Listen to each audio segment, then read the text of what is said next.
Hey guys, it's Death Striker. Just here, gonna make you a blood PvP guide.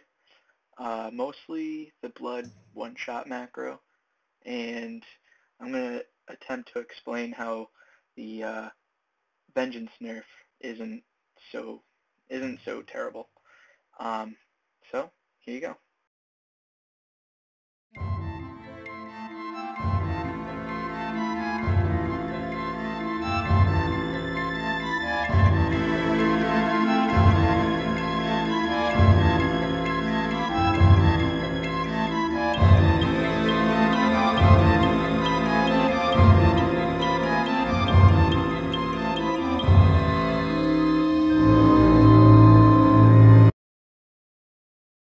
First, I'm gonna go over the blood one-shot macro.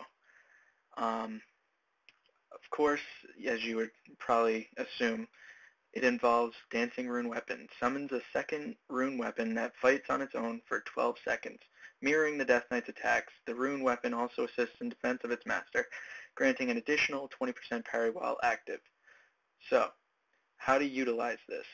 Basically, when you're in Blood PvP, unless you're flag carrying, like, if you want to do max damage in a BG, you just want to keep like your frost gear or whatever, you're going to want to be stacked in DPS, especially after the vengeance nerf. So if nobody's whacking on you, you want to do as much damage as possible.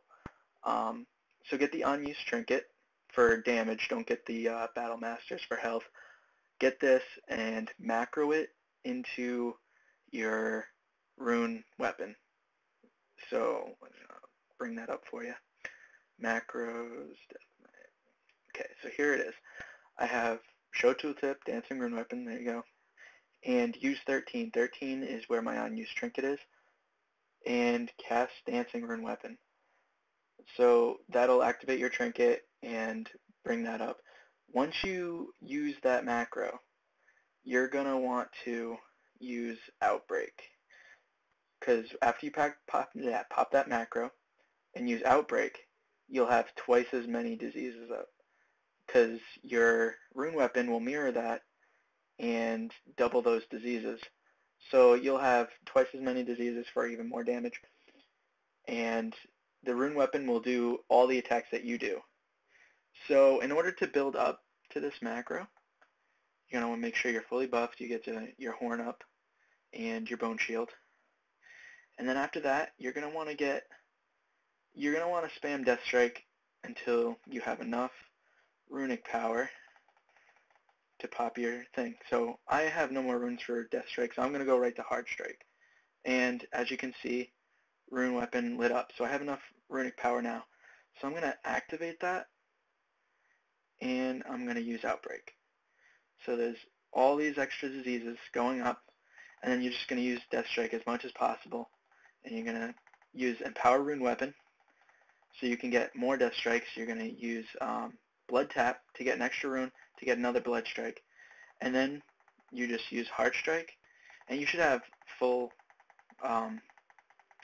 runic power right by now, so you can just spam Rune Strike after that. And basically, that's what you'll want to do on a target in order to put a lot of pressure out. And then, see, I got Outbreak up again. I'll just use that again. Yeah. So now that I've shown you my one-shot macro, I want to show you on an actual Reziled target to show the kind of pressure it can put out. So I'm going to do this on a 4.5k Rezil, just about 4.6k Rezil, Holy Paladin, and I'm just going to show you what it can do. Alright, one second. Okay, so here we go. I'm going to spam Death Strike to get my my runic power up. Alright, I got the runic power. I'm going to pop my macro, use Outbreak, use Horn to get some more, and then Death Strike again. I'm going to spam Hard Strike because that's what rune I have. Rune Strike, Rune Strike, Rune Strike, Rune Strike, Death Strike. And there you go. That's what a Blood Death Knight can do. And keep in mind that that is 0 vengeance. zero, zero Vengeance. So this is why I say the Vengeance nerf isn't a huge nerf, because I can take down a Holy Paladin that fast using my one-shot macro, and that's with him not attacking me, and I don't have any built-up Vengeance. Thanks for watching, guys, and I hope you learned.